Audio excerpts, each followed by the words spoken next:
Hello बच्चों, let's read the question. So the question here is the capacitance of a parallel plate capacitor is C when the region between the plate has air. The region is now filled with dielectric slab constant K. The capacitor is connected to a cell of EMF E and the slab is taken out. Okay? तो हमें चारों condition दिया है, हमें बताना है. तो हमारे पहले क्या बोला है, हमारे पास एक कैपेसिटर कैपेसिटी सी है उसका, जब वो एयर उसका डाइलेक्ट्रिक फील नहीं किया गया था. जब हम डाइलेक्ट्रिक कांस्टेंट एक के का फील कर दिए, उसके बाद उसको ईएमएफ के साथ एक कनेक्ट कर दिए और वो स्लाव को खींचने लग गए. तो जब हम पूरे खींच लेंगे तो हमें ये वाले कंडीशन क्या क्या होगा हमें वो बताना होगा.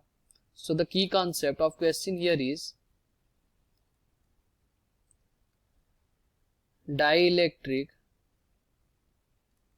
Insertion on capacitor.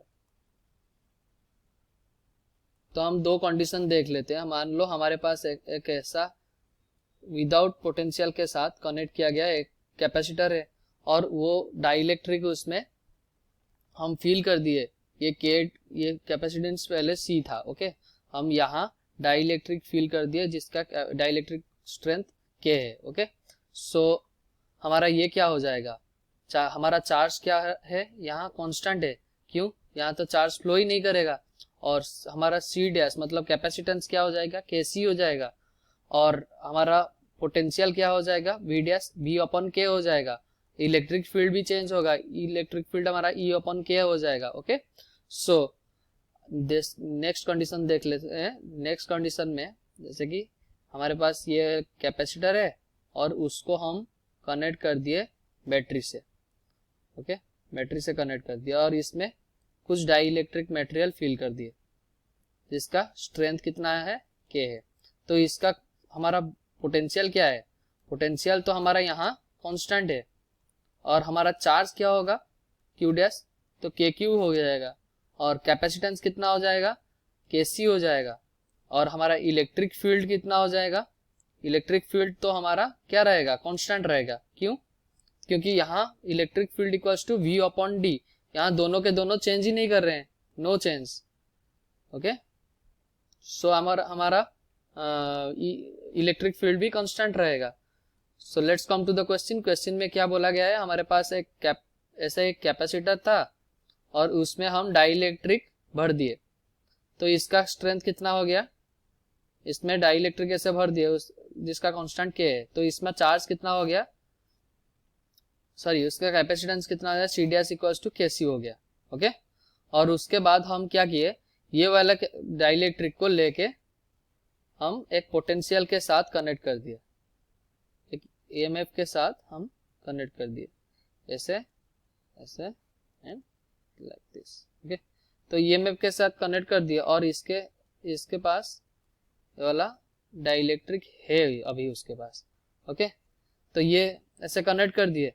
तो इसमें चार्ज कितना रहा होगा, इसमें पहले तो के सी, अगर ये उसका कैपेसिटेंस, ये अगर डाइलेक्ट्रिक स्ट्रेंथ उसका के है और इसका कैपेसिटेंस के सी बन गया, तो ये पोटेंशियल वी में हम कनेक्ट कर दिए तो इसमें चार्ज क्या रह जाएगा, के सी वी प्लस ऑफ के सी बी और इस प्लेट में माइनस ऑफ के सी वी. अगर इसको धीरे धीरे हम स्लाब खींचने लग गए, इसको निकालने के लिए खींचने लग गए. ओके, सो हमारा दूसरा कंडीशन का डायग्राम कैसा रहेगा, ऐसा. यह हमारा कैपेसिटर है और ये डाइलेक्ट्रिक पूरा हट गया है. डाइलेक्ट्रिक हट गया मतलब ये V है, ये भी V है. तो ये V है तो ये तो कैपेसिटेंस C है, तो ये हो गया प्लस CV, ये हो गया माइनस CV. ओके, तो देख लेते हैं. तो इसमें चार्ज कितना है, KCV, और इसमें चार्ज कितना है, प्लस ऑफ CV. तो पहला वाला कंडीशन देख लेते हैं, charge flows through the cell. Okay, ये E लिया है, ये दोनों को E लिया है. तो पहला वाला क्वेश्चन क्या दिया है, charge flows through the cell. Charge कितना फ्लो करेगा, यहाँ KCV था और यहाँ कितना हो गया, CV हो गया. तो चार्ज हमारा क्या हो गया, घट गया. मतलब हमारे कैपेसिटर से चार्ज जा रहा होगा बैटरी की तरफ. तो कितना जा रहा होगा, तो charge flown equals to KCV minus of CV। उसका मतलब ये कितना हो गया, मतलब CE, ई के टर्म्स में दिया है CE और माइनस ऑफ CE, तो CE whole into K minus 1, तो इतना हमारा चार्ज फ्लोन होगा। तो ये वाला ऑप्शन सही है। तो energy is observed by the cell, energy कितना होगा, एनर्जी हम कैसे निकालते हैं, सेल में एनर्जी ऑन सेल, ये एनर्जी क्या कर रहा है, ये एनर्जी सेल हमारा क्या कर रहा है, ऑब्जर्व कर रहा है, क्योंकि यहाँ से चार्ज फ्लो हो रहा है, मतलब कैपेसिटर से चार्ज फ्लो होके सेल में आ रहा है। उसका मतलब हम एनर्जी कैसे लिखते हैं, Q इंटू वी, हमारा पोटेंशियल कितना है E, और चार्ज कितना फ्लो हो रहा है CE whole into K minus 1, तो CE whole into K minus 1 into E, तो ये कितना हो गया CE square whole into K minus 1। Okay, इतना हमारा एनर्जी ऑन द सेल हो गया।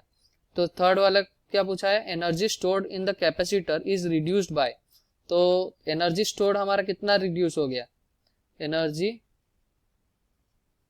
रिड्यूस्ड इक्वल्स टू, हमारा इनिशियल एनर्जी कितना था, half KC into V square, okay, KC into E square, और फाइनल एनर्जी कितना है, half C into E square, तो ये हमारा कितना हो गया, half C E square whole into K minus 1, इतना हमारा एनर्जी रिड्यूस हो गया है। और लास्ट क्या बताया, the external agent has to do amount of work to take the slab out, slab out करने के लिए हमारा कितना एनर्जी चाहिए होगा, तो एनर्जी लॉस्ट कितना है, energy lost is equals to work done by external, ये हम जानते हैं। तो हमारा एनर्जी लॉस कितना है, हो गया है, इतना ही हो गया, इतना half C square whole into K minus 1, तो इतना हमारा वर्क डन बाई एक्सटर्नल होना चाहिए।